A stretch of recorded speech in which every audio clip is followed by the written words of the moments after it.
Welcome back to the Brandon Smith Rugby channel here on YouTube, and today we have a very exciting video, especially for Welsh Rugby fans. We're going to be looking at the top 5 Welsh youngsters who are coming through the ranks right now. You may have heard of one or two, or you may not have heard of any of them, but they're certainly going to light up the Welsh rugby scene of the next 5 years or so. We're going to look at their highlights and see what impact they could have on the national team in years to come.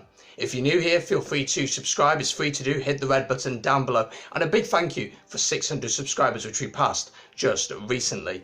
Anyway, enough talking from me. Let's get into the highlights. First up, we have a very special player. He's certainly a dazzler. Some might see him as a box of fireworks on his own. It is Joran Lloyd. He has a sidestep, can glide past defenders and cause havoc with his sheer unpredictability. Oh, and when he ran on for his Bristol debut earlier this season, he was hailed as one of the most talented players of his generation, so no pressure there then. Is he a fullback or a fly half? He made his name in schoolboy rugby as a 10, and he seems to have an aptitude for the position. But Pat Lam is bringing him on nice at Bristol, not expecting too much too soon.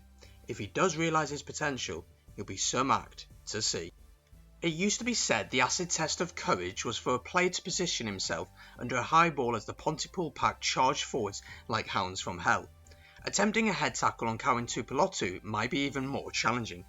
Plenty of schoolboy players will tell you that's some metal testing challenge too. The 6 foot 2 inch, 19 stone number 8 is a bulldozer of a player who eats up ground with a ball in hand and is a solid defender. There are some who feel he could be even better when he's fully exposed to professional rugby conditioning with the expectation that he'll become leaner and fitter, but the raw materials are certainly there. On Twitter this week, a respected judge suggested he could prove better than Alex Donbrandt if he's not rushed. For the avoidance of doubt, that would add up to some player. Next up on the list is Sam Costello. He's on the small side, but he looked head and shoulders above his number 10 opponents in the under-20 Six Nations, with his goal-kicking, running ability and his ability to create space, marking him down as a talent. A season under Paul Turner at Ampthill would have helped his development, but no 19-year-old is the finished product, and I'd be surprised if the Scarlets suddenly deemed him a first-team starter. More likely is that he's given time to mature physically and quietly develop at a pace that suits. But he's a tough kid. He wanted to stay on the field after breaking his jaw in a World Rugby Under-20 Championship game against New Zealand last year, and he has a competitive spirit about him that should serve him well in the senior game. When Wales are struggling against Scotland in the Under-20 Six Nations, at no stage did Costello hide. Instead, he kept trying things. He looks made of the right stuff. The son of former Welsh Premiership forward Nathan Strong is next on the list. Told he's too small and not physical enough to play, the number 8 resolved to work on his defence and his ability over the ball. Such areas have now become strengths. Indeed, against Italy in the Under-20 Six Nations along with Ben Carter, Strong set a tournament record for a single game with 29 tackles.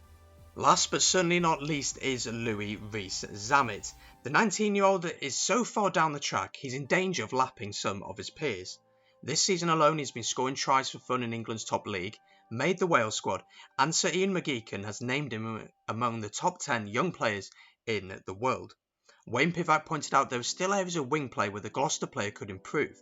It'd be a shock if that were not the case given his age, but Rees-zammitt has killer speed and a try scorer's instincts, with opposition errors invariably punished.